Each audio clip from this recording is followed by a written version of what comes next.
ایک ایسے نبی کہ جن کو کوئی عبد الملک کہتا ہے، کوئی عبد الشکور، کوئی عبد الغفار کہتا ہے، زیادہ تر لوگ جن کو حضرت نوح علیہ السلام کے نام سے جانتے ہیں، جو اللہ کے اولو العزم پیغمبروں میں سے ایک ہیں، جنہوں نے اس دنیا کو حضرت آدم کے بعد پھر سے آباد کیا۔ جیسا کہ سبھی لوگ جانتے ہیں کہ حضرت نوح نے 950 سال تبلیغ کی اور اپنی قوم کو خدا کے دین کی دعوت دی۔ اس کے باوجود ان کی قوم ان پر ہنستی تھی اور ان پر پتھر برساتی تھی۔ نوح زخمی ہو جاتے تھے اور اپنے نفس پر نوحہ کرتے تھے۔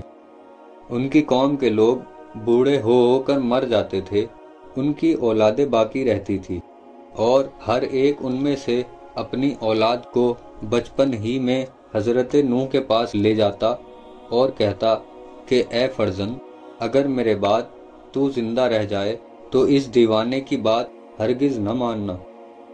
نوح نے تنگ آ کر خدا سے عرض کی، اے پروردگار، یہ لوگ میری بات نہیں مانتے اور مجھ پر ظلم کرتے ہیں، اور ان کے یہاں کوئی بچہ پیدا ہوتا ہے تو اسے بھی اپنے جیسا بنا لیتے ہیں۔ میں چاہتا ہوں تو ان سب پر عذاب بھیج اور سب کو غرق کر دے۔ خدا نے نوح کی دعا قبول کی اور ان کو کشتی بنانے کا حکم دیا۔ جب کشتی بن کر تیار ہوئی تو نوح نے زمین پر رہنے والی ہر جاندار مخلوق کو اس میں سوار کیا۔ جو بھی اس کشتی میں سوار ہوا وہ نجات پا گیا، جو سوار نہ ہوا وہ غرق ہو گیا۔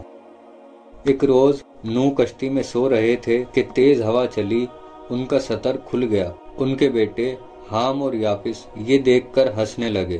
ان کے تیسرے بیٹے سام نے ان کو ڈانٹ کر ہنسنے سے منع کیا اور کھلے ہوئے اعضاء کو کپڑے سے ڈھک دیا۔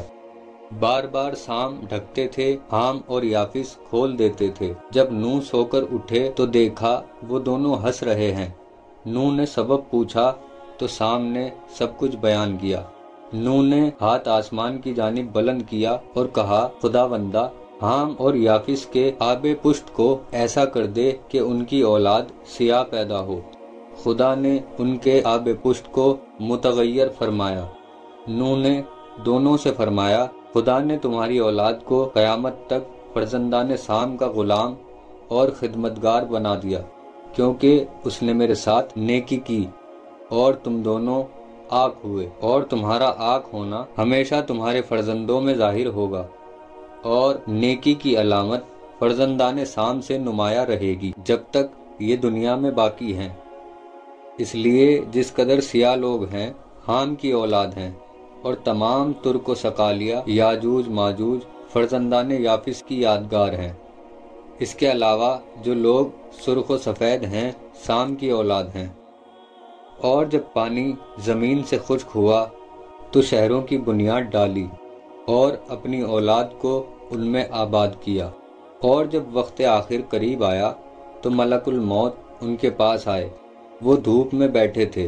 ملک الموت نے سلام کیا۔ نوح نے جواب سلام دیا اور پوچھا، اے ملک الموت، کس واسطے آئے ہو؟ کہا، آپ کی روح قبض کرنے کے لیے۔ کہا، کیا اتنی مہلت دو گے کہ دھوپ سے سائے میں چلا جاؤں؟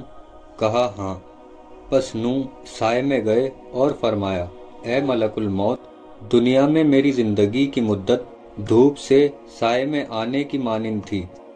اب جو کچھ تم کو حکم دیا گیا ہے بجا لاؤ۔ ملک الموت نے ان حضرت کی روح قبض کر لی۔ جب حضرت نوح کی وفات کا وقت قریب آیا تو آپ نے اپنے چاہنے والوں اور اطاعت کرنے والوں کو طلب کیا اور فرمایا، یاد رکھو کہ میرے بعد حجت خدا کی غیبت کا زمانہ ہے، جس میں ظالم و کافر بادشاہوں کا غلبہ ہوگا، اور خداوند عالم تم سے اس ظلم و تشدد کو میرے ایک قائم کے ذریعے دور کرے گا جس کا نام ہود ہوگا۔